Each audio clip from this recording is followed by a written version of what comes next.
Oke teman-teman, kembali lagi dengan saya Fikri Ridho. Seperti biasa kita akan buat video reaction lagi soal sepak bola Indonesia. So, seperti apa videonya? Tanpa basa-basi, tanpa lama-lama, mari kita simak sama-sama. Let's go!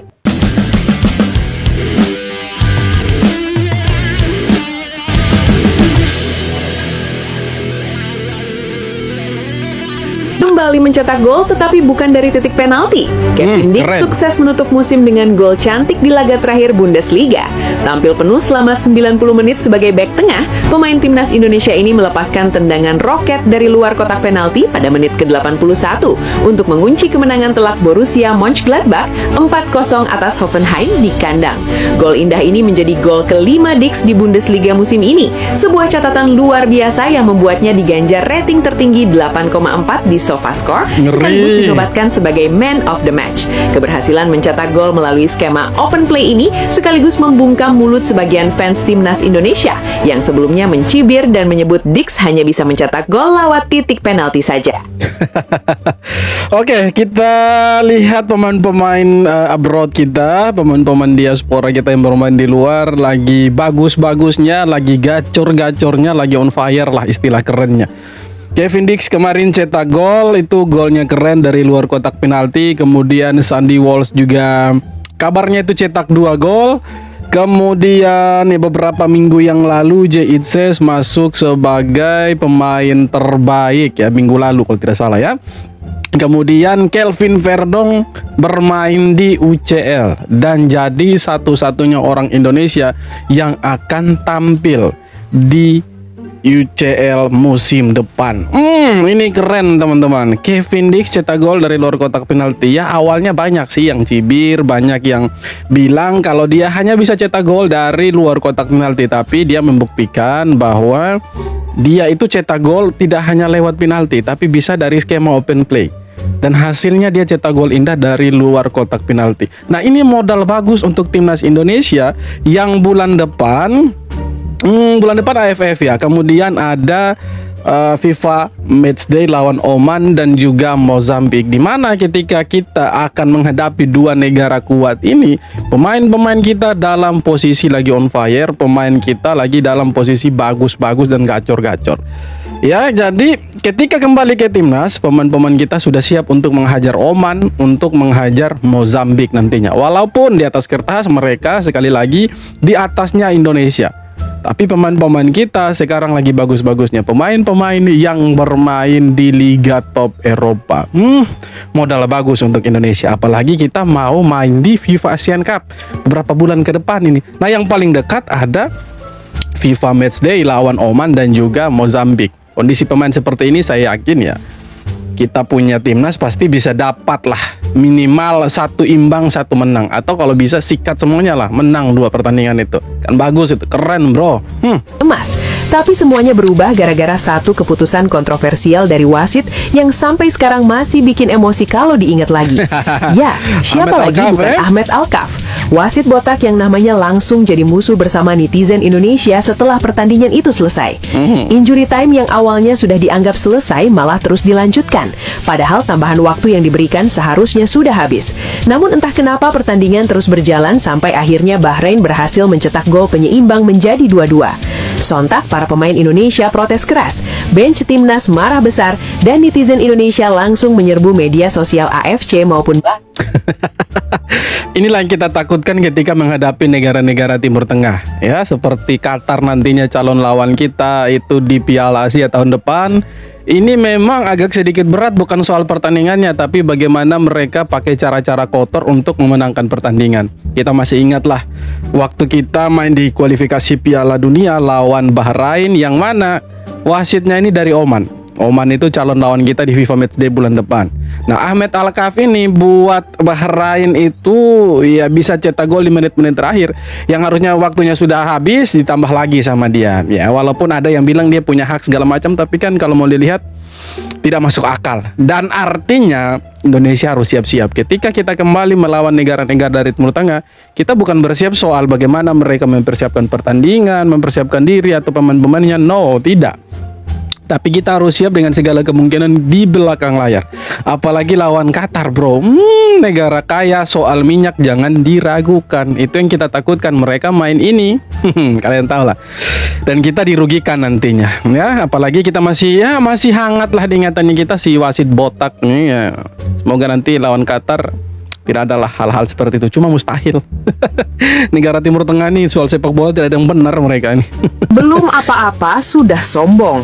Pemain yang dijuluki Messi-nya Thailand ini remehkan Indo.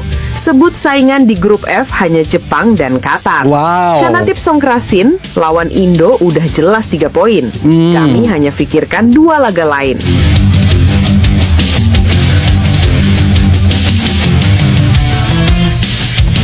Ngeri juga Chanatip. Piala Asia 2027 belum dimulai, tapi perang panas di grup F sudah mulai meledak. Drawing yang mempertemukan Jepang, Qatar, Thailand, dan Indonesia langsung bikin suasana ASEAN memanas. Banyak yang menyebut grup ini sebagai grup neraka, karena bukan cuma soal kualitas tim, tapi juga penuh gengsi dan rivalitas panas. Tidak apa-apa, Indonesia semakin diremehkan justru nanti di lapangan semakin bagus mainnya. Nah kalau kita lihat Thailand ini secara peringkat FIFA memang mereka di atasnya Indonesia. Mereka masuk 100 besar, sedangkan Indonesia di bawahnya Thailand. Wajar kalau si Chanatip ini dia ya terkesan anggap remeh Indonesia. Mereka tidak menganggap Indonesia sebagai lawan yang berat ya. Seharusnya kita juga punya pemikiran yang sama dengan pemain Thailand ini, bahwa Thailand itu bukan sesuatu yang berat, bukan sesuatu yang mengancam. Mungkin Jepang lah ancaman sesungguhnya kita. Mereka saja bisa berpikir bahwa kita itu sebenarnya ya ladang poinnya mereka. Nah kita juga harus berpikir yang sama, bahwa Thailand dan juga Qatar adalah ladang poinnya timnas Indonesia nantinya. Toh sekarang kita punya pemain sudah berbeda, kekuatannya saja lebih kuat dari Thailand. Harusnya kita bisa ya jadikan Thailand sebagai lumbung atau ladang poinnya kita. Jangan takut lah, Thailand ini kalau mau dilihat pemain-pemainnya udah pada tua, bro. Udah sampai 31, 32 ya kan.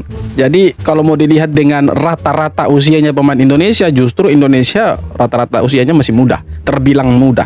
Nah Thailand ya sudah cukup berumur lah, 30-an, 31, bahkan ada yang 33 itu.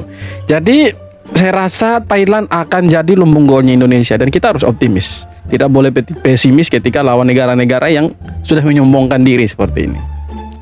Kita harus hantam mereka, harus kasih paham itu. Evolusi logo timnas Indonesia dari masa ke masa.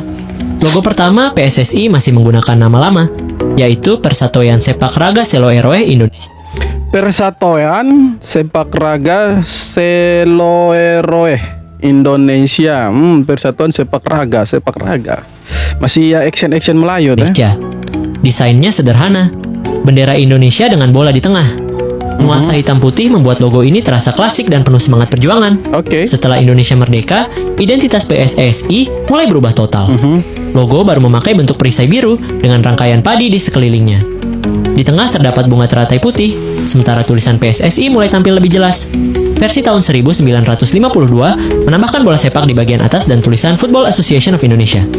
Desain ini terasa lebih internasional karena Indonesia mulai aktif di kompetisi dunia. Pada periode tahun 1970-an sampai hari ini, identitas timnas Indonesia berubah drastis dengan hadirnya lambang Garuda Pancasila. Ini menjadi momen penting karena simbol negara resmi dipakai sebagai identitas sepak bola nasional. Versi awal memakai perisai hitam dengan tulisan Indonesia di atasnya. Selanjutnya, perisai diganti dengan persegi berwarna hitam. Lalu berganti lagi menjadi warna hijau, kembali lagi menjadi perisai berwarna hitam.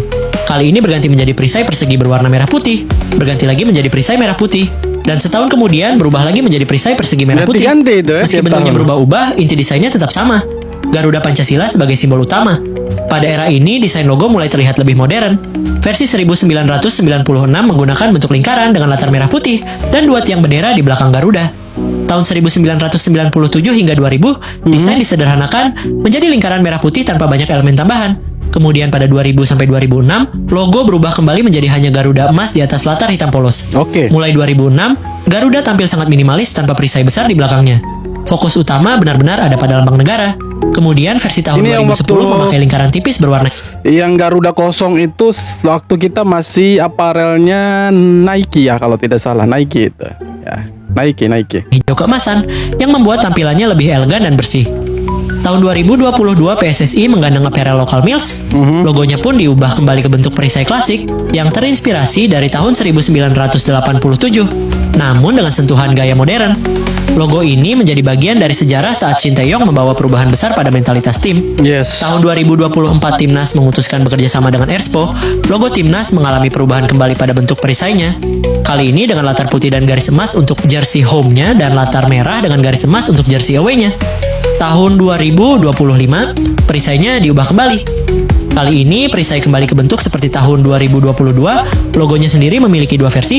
Untuk jersey home menggunakan perisai berlatar putih lengkap dengan detail-detail yang penuh makna dan filosofi. Sedangkan untuk jersey away-nya menggunakan latar hitam. Terakhir, sejak 2026 kemarin Timnas beralih ke Kelme, logo pun diubah kembali, masih menggunakan lambang Garuda, tapi kali ini perisai diubah menjadi lebih solid dengan garis tepi hitam dan emas. Di bawah Garuda terdapat warna bendera merah putih dan di atasnya. Oke, jadi itu dia evolusi logo Timnas Indonesia dari waktu ke waktu, dari tahun demi tahun. Ya, semoga dengan ya evolusi logo Timnas Indonesia ini, ya dengan jersey baru Indonesia, pelatih baru, pemain-pemainnya juga kabarnya ada 5 orang nantinya atau bahkan 6 ya yang akan dinaturalisasi. Semoga Timnas Indonesia tidak hanya berganti logo tetapi juga bisa naik kasta, kemudian kita bisa ada di different level lah. Kita bisa masuk 100 besar, intinya bisa berprestasi, setidaknya juara Piala AFF atau masuk ke 8 besar atau 16 besar Piala Asia, masuk Piala Dunia tahun 2030, keren lah. Keren sekali itu. Ya, kita tidak hanya berganti logo, semoga Timnas Indonesia semakin berjaya juga. Karena itu yang kita harapkan dari Timnas yang paling kita cintai ini. Dengan kehadiran pemain-pemain baru, kemudian pelatihnya juga baru, semangat baru. Saya yakin dengan terus-menerus logo Timnas Indonesia berganti, maka semangat juga tidak berganti, tetap sama. Tetap 100% untuk merah putih. Semoga kita punya Timnas ada di ya level up, different level, dan kita bisa masuk 100 besar lah. Kalau kita ada 100 besar udah keren. Juara Piala AFF lebih keren lagi. Masuk Piala Asia dan sampai 16 besar atau 8 besar itu sangat keren. Piala Dunia, wow, sangat keren itu. Semoga lah kita doakan ya 2030 bisa masuk Piala Dunia. Sama seperti rumor yang beredar, pelatih Timnas Indonesia John Hartman kini resmi membocorkan 6 pemain keturunan baru yang masuk radar pantauan untuk masa depan skuad Garuda. 2 pemain dari Jerman, 2 pemain dari Belanda, 1 pemain dari Amerika Serikat, dan 1 pemain dari Australia. Oke. Dimana jika sesuai dengan rumor yang ada, 2 pemain di Jerman adalah gelandang potensial Laurin Ulrich serta bek tangguh Jensen Silk. Kemudian 2 pemain di Belanda adalah bek kanan Tristan Guyer dan talenta muda Zan Bergen. Sementara itu, pemain di Amerika Serikat adalah striker jangkung Mitchell Baker, serta 1 pemain di Australia adalah winger lincah Luke Vickery. Langkah strategis Coach Hartman ini menjadi sinyal kuat bahwa Indonesia tengah membangun generasi emas baru demi target menembus panggung dunia. Oke, kalau kita lihat dari rata-rata umur mereka ini masih sekitar 19 sampai 21 tahun. Nah, kalau kita lihat dari usianya mereka ini bisa dipakai di segala kondisi lah. Yang penting tidak cedera. Nah, kita masih punya beberapa pemain seperti Miliano Jonathan yang terbilang masih sangat-sangat muda. Ada Ivar Jenner juga. Nah, dengan kehadiran 6 pemain ini, kalau seandainya jadi dan resmi dinaturalisasi dalam waktu dekat ini, maka pemain-pemain ini bisa disiapkan di segala situasi, cuaca, dan kondisi. Ya, mereka ini kan dari back, kemudian dari gelandang sampai pemain depan. Ya, itu yang kita butuhkan karena kekosongan kita sekarang ada di posisi gelandang, ya gelandang tengah dan juga posisi penyerang. Itu sangat-sangat krusial dan sangat-sangat urgent lah. Pemain-pemain yang harus naturalisasi harusnya yang mengisi posisi itu. Kalau posisi belakang saya pikir udah sangat bagus dan sangat solid lah. Kalau ada tambahan lagi saya pikir ya lebih bagus sih, bukan berarti tidak bagus ya. Lebih bagus lagi kalau ada Jensen Seal, kemudian kabarnya juga Pascal Struijk semakin dekat dengan Timnas Indonesia. Itu justru jauh lebih bagus dan jauh lebih kompetitif nantinya ya teman-teman. Dan ya semoga itu semua bisa terlaksana dan terjadi dalam waktu dekat. Nah, kalau 6 pemain ini gabung dengan Timnas Indonesia, maka kita punya kekuatan baru dan kita bisa ya menantang negara-negara kuat di level Asia. Bukan berarti sekarang kita tidak bisa nantang, sangat-sangat bisa.